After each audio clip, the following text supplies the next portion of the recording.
Hello. This is Emerelda again. I communicated a message to you last week, titled Emerelda, Life Can Be Hard, Please Be Kind to Yourself. If you missed that message, please read or listen to that one first. Like last week's message, this message may be a bit intense and will mention psychological aftereffects of myself having been captured, tortured and raped by reptilians. Those psychological aftereffects are not the focus of this message, but I will mention some of them as they become relevant. To start off, I would like to share some intel. The dark side or the service to self side often lives in denial and often underestimates and doesn't understand the light. Yet even the dark side has realized that they're losing their grip on Earth humans. And because your DNA comes from many galactic races and because of your experiences with the light and the dark, Earth humans have a huge psychic potential. You have the potential to become incredibly powerful at some point in the future. And Earth humans are on a path that is going to lead to most of you ultimately siding with the light. Because of this, the reptilians recently attacked, around Earth and elsewhere. Their primary goal was to take control of Earth. After all, we had chased away or arrested most hostile galactics from Earth.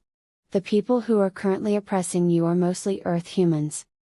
We successfully defended you and ourselves from these reptilian attacks. However, we unfortunately took quite some casualties in the process. One friend of mine died, and one person died who was somewhere between a friend and an acquaintance of mine. Personally, I did a few things of military value by doing some coordination work in the rear, but I contributed less than I would have liked. I guess I'll have to remind myself of one of last week's lessons, which is that it doesn't make sense to compare yourself to some theoretical standard. After all, most likely that theoretical standard isn't actually based on anything real. I contributed less than I would have liked because these battles were psychologically triggering for me. The Galactic Confederation's military defenses were very solid. Yet I was petrified for a time by the irrational fear that we would lose, that I would be captured once again by reptilians and that they would continue doing the things to me that they did the last time they captured me. I also horrified my family when they read in my mind the firm conviction that if any of us were close to being captured by reptilians, that I would end my life or the life of whatever family member of mine was about to be captured. There is no way that I am going to allow myself or anyone in my family to be captured by reptilians, ever again. Fortunately, the Galactic Confederation won convincingly and we beat back these attacks. We had some tactical setbacks and local retreats in non-critical areas, but we are currently reversing these. By the time you get this message, we will probably have mostly or fully recaptured those areas. The reptilians are quite good on a tactical level, but they neglect the strategic and operational levels. Or to put it in plainer terms, they're ferocious fighters on an individual level. They're also quite instinctively clever about winning battles. However, they don't work well or coordinate well together on any scale larger than a battlefield. They don't think well in terms of a bigger strategic picture, and they don't spend enough time thinking about logistics and formation supporting each other and positioning and control of critical areas and about consolidating captured positions. If they're not immediately successful, they also can engage in backstabbing and fighting among themselves. A group of reptilians can fall apart if their leader dies. How effective reptilians are depends very much on whether or not they have a strong, smart, cunning leader. I personally have had some resistance to Arcock ever since my capture by reptilians. Yet Arcock is still a very smart reptilian who, before he turned to the light, operated at the highest levels of reptilian society.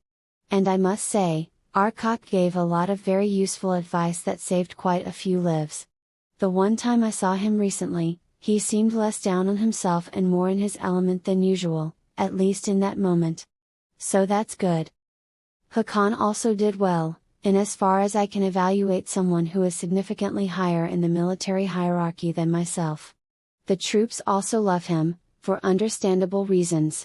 And if a soldier has to fight, it feels so much better to fight when you believe that the military decision makers above you are competent and are making the right decisions. Now, to be clear, our successful defense doesn't mean that we'll land tomorrow. Still, if these attacks had been successful in destroying our fleet around Earth, then reptilians would have taken control of Earth. They would likely then have killed 90% of Earth humans within 6 months and thoroughly enslaved the rest. If they had won these recent battles, they likely would have had enough reptiles on the ground to actually be able to do that. To be fair, if the reptilians had beaten us, maybe Source or certain non-physical, very high consciousness beings or collectives would have intervened directly. Generally, these types of non-physical, very high consciousness beings or collectives don't intervene directly if it's not absolutely necessary. They prefer to let physical beings such as us deal with matters of physical reality, if at all possible. So I guess it's the old principle of as above, so below. Some of you want us to directly intervene on Earth in a big way, and so far we haven't, and you're suffering because of that. Similarly, on a slightly higher level, the same happens. Namely, some of us wish that non-physical higher consciousness beings would directly intervene to help us against the reptilian attacks, and they didn't, and because of that we had quite some casualties. On a positive note, as above, so below also implies that because destructive beings just lost on a more galactic level, they may very well also lose on Earth. Of course, I am not saying that people should just sit on the couch and wait for other people to liberate Earth. I still recommend that you do your best in terms of your own inner work, or in terms of helping others or being kind to others. You can't do more than your best, but you should do your best. Meanwhile, we of the Galactic Confederation are not sitting still. We already were sending positive energy to Earth, mostly to raise your vibration and to raise the energy on Earth. Those energies had the effects of slowly awakening your dormant, so-called junk DNA, however that was more of a side effect or a secondary benefit. On 14th of January of this year, we started sending energy to Earth that is directly and primarily aimed at awakening your dormant DNA, and thereby expanding your psychic powers and your inner knowing. Because of this, the probability that Earth humans will actually free themselves in 2024 or 2025 has risen substantially. I'm not saying that this is guaranteed to happen, but I am saying that this is now substantially more likely. If Earth humans fail to do so, we still have our intervention plan ready. Now, these new energies do not mean that everyone will be immediately fully unlocked. Rather, people will become more and more psychically unlocked over time. The Great Awakening, as it has been called, may accelerate even more. For many of you, you won't immediately be able to move objects with your mind, but you might notice your intuition or your dreams being a bit sharper. It may be good the coming months to practice listening to your inner guidance, if you're not yet doing that already. Just make sure that you're not confusing emotions with intuition, because while emotions are valid, they can also lead you astray. To distinguish between them, your intuition isn't judgmental or fearful, while your emotions can be. On the other hand, some of you are currently so emotionally blocked that this energy will take quite a long time to activate you in this way, and you won't notice anything in the foreseeable future. For those among you who are currently blocked, one good practice is to observe whatever comes up. And while this may sound obvious, few people do this consistently. Instead, people often go immediately inside the emotion or inside the thought without observing it first. For example, a thought in someone might arise such as John is a jerk, and that person will immediately take that as truth and start thinking about John indeed being a jerk. Instead, before immediately going into that thought and accepting it as real, it's a good step to first observe that a thought has arisen that says that John is a jerk. Because after all, it's possible that John is indeed a jerk, and that is the proper thing to think about. But it's also possible that John is a jerk, yet it's still better to look inside rather than start pointing fingers at the outside world, even if justified. It's also possible that John isn't a jerk at all, and John just said something true that you emotionally didn't like, and now your ego is projecting negative things onto John. It's possible that John is indeed a jerk, but he's also right. Or it's possible that John is partly wrong but also partly right.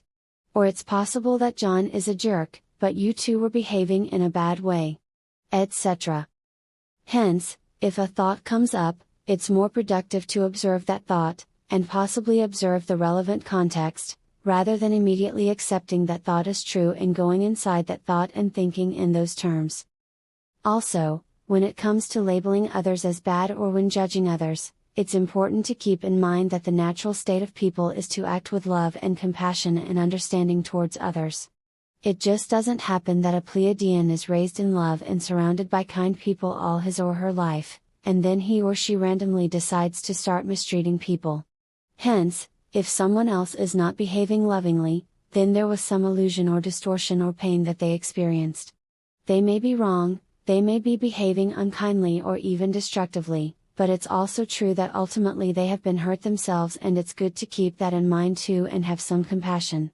This doesn't mean that you don't defend your boundaries, just that you also have compassion and treat the other person with as much love as possible. After all, there have almost certainly been times when you acted in a less than ideal way because of pain or loneliness that you experienced earlier. In those situations, didn't you want other people to treat you with love? Admittedly, I myself sometimes have a hard time keeping this in mind. But it's still true. Note that a few things can be true at the same time. It's true that some people are making free will choices that are harming others. It's true that they shouldn't do so, from a conventional everyday perspective. It's true that people have free will. It's true that people have personal responsibility. It's also true that people who hurt others have been hurt or have been confused themselves. All of these things are simultaneously true. Often it happens that someone will discover a true and valuable and genuine perspective, and then they proclaim that only their perspective is the one true perspective, and everyone else must adopt their perspective too. When in reality, just because one perspective is true, doesn't mean that other perspectives aren't also true. People indeed have personal responsibility, and also it's true that people who hurt others have been hurt themselves. Both are true. It's not helpful if a person comes around and proclaims, for example, personal responsibility to be the sole useful perspective, and if that person tries to bulldoze all other perspectives. Because if someone only sees personal responsibility as the one true perspective, they can become callous and cold towards people who are struggling. Or if a person only sees if someone acts badly, they have been hurt themselves as the one true perspective, they can become naive and start supporting feel-good policies that are ultimately detrimental. It's best to see both perspectives, and more besides. For me, spirituality isn't about finding the one true perspective and bulldozing all other perspectives. Spirituality is about being able to look at things from more and more perspectives. For me, spirituality isn't about finding the one, most spiritual part of yourself and suppressing anything that isn't that. It's not about saying that only inner work has value and that everything else is pointless. Spirituality isn't a binary choice between either focusing 100% inwards or 100% outwards. For me, spirituality is about observing more and more unseen parts of yourself and accepting that you have those, thereby shrinking your shadow. It's not about pushing so-called bad things into your shadow because you refuse to accept that they are part of you, or because you refuse to accept that you have those interests or desires. This doesn't mean that you shouldn't work on yourself. However, you can work on yourself from a place of love, or you can work on yourself from a place of resistance and inner judgment. Those are very different things. So, that was the intel part of this message, plus I guess I got a bit carried away and I offered some of my thoughts about spirituality. For the second half of this message, I would like to add something to my message from last week. Many of you have the subconscious belief that you are not good enough or that you are worthless, unless you accomplish or have certain things. Or you have the belief that you are not doing enough, and perhaps underneath that belief is the belief that you are not inherently good enough. Inherently, of course, you are good enough, you inherently have value, even if you don't do anything. It's why in spirituality we talk about your I am presence and not your I do presence. It's why you're a being, not a doing. I believe that to be or not to be is even a famous phrase on your world. A good question, and from my perspective, you are fully invited to be. You are good enough as you are. You can just be. You have value even if you don't accomplish something. Still, where does that subconscious belief come from that you're not inherently good enough, or that you're worthless? Often on Earth, it's simply been rammed into you, by society, that you're not good enough. That happens in lots of subtle but effective ways. You believe you're not good enough because that's what society teaches you. That belief isn't based on anything real, you've just been indoctrinated into that belief. You believe it because you've been taught to believe it. And who has constructed society in such a way? Well, hostile galactics such as reptilians have had a major hand in that.